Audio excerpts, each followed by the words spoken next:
نحمدہ و نصلی علی رسول الکریم بسم اللہ الرحمن الرحیم۔ میرے ناظرین و ناظرات، آج ایک بڑے اہم مسئلے کی طرف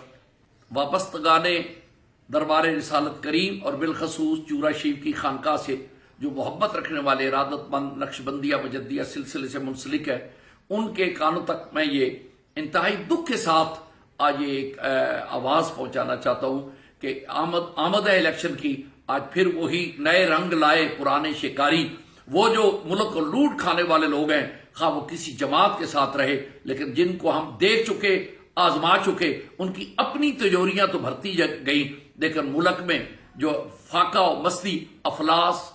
جو ہے اس کی کمی اور اخلاص کی کمی اور کوئی چیز نظر نہیں آتی۔ نوکریاں ہیں تو ان کے بچوں کے لیے، اگر کالجوں میں داخلے ہیں تو انہی کے وزیروں اور میروں کے بچوں کے لیے، اگر ڈاکٹر ہاسپٹل ہیں تو ڈاکٹرز جو ہے ہاسپٹل والے، وہ وہاں جو حالت ازار اسپتال جو ہے، وہ جس شرم و حیا کا وہ عملی مظاہرہ ہے، وہ آپ کے سامنے 3 4 مریض ایک بیڈ پہ ہیں اور مریض نیچے رول رہے ہیں، اور عمرا جو ہیں ان کو پاکستان کی جو ایک پیراسیٹامول ہے وہ بھی نہیں پسند آتی، وہ باہر ملکوں میں بھاگے ہوئے ہوتے ہیں۔ ہم بھی کرتے تو ہو جاتے بدنام، وہ قتل بھی کر دیں تو پرچہ نہیں ہوتا۔ خدا را میں اپنے تمام وابستگان محبت کو اس دفعہ گزارش کر رہا ہوں کہ اس دفعہ ہم نے جماعت یا شخصیت پرستی نہیں کرنی، بلکہ ہم نے انتظار کرنا ہے انشاءاللہ العزیز۔ وابستگان چورا شریف کو انشاءاللہ اپنی راہ کا اظہار کیا جائے گا، جس میں نبی کائنات کو ضامن رکھ کے ان کو مایوس نہیں کیا جائے گا، بلکہ نظام مصطفیٰ کے لیے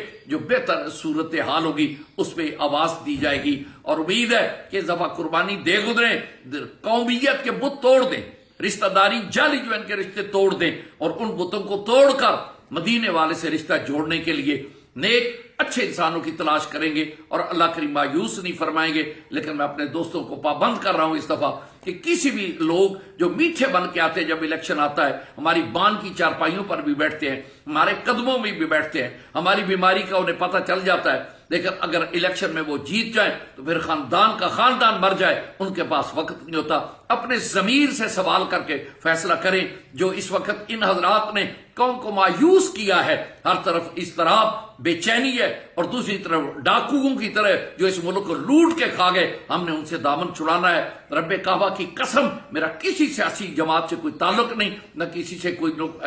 نفرت ہے، بلکہ ان کے کردار سے، ان کے آزمائے ہوئے نسخے جو ہیں ان کی روشنی میں میں کہہ رہا ہوں کہ آپ جلد بازی نہ کرنا۔ انشاءاللہ العزیز بہت جلدی 14-15 اپریل کو چورا شریف کا سالانہ عرس ہے، اس کے بعد علماء و مشائخ کے ساتھ مل کر باریک بینی کے ساتھ حضرت جناب شیخ الاسلام خواجہ قمر الدین سیالوی رحمۃ اللہ تعالی علیہ کی ذات گرامی، جمعیت العلماء کے جو قواعد و ضوابط تھے، منشور تھا، اس کی طرف آپ کو راغب کیا جائے گا، اور اس معیار پہ جو لوگ ہوں گے ان کی نشاندہی کی جائے گی۔ اس کمینے پہ، بدبخت پہ لعنت ہے جو قوم کی عزت و عظمت و سکون و آرام و آسائش کا ذاتی مفاد پہ سودا کرے۔ انشاءاللہ ایسا نہیں ہوگا۔ اللہ تعالیٰ آپ کو سلامت رکھے۔